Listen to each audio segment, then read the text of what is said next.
মা, চা বসাচ্ছ? হ্যাঁ। চা বসিও না, আজকে খুব গরম, একটু কোল্ড কফি বানাও। আচ্ছা, কফি খাবি? ঠিক আছে। আমি 24 ঘন্টার জন্য এই দুধটা বরফ জমাতে দিয়ে দিচ্ছি, আর মিক্সিতে চিনি দিয়ে দিচ্ছি 2 চামচ।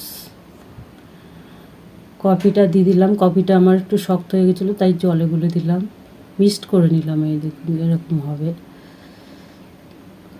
কফিটা ঢেলে দিচ্ছি। এবার দুধটাও একটু মিক্সড করব, গেজাটা উঠবে।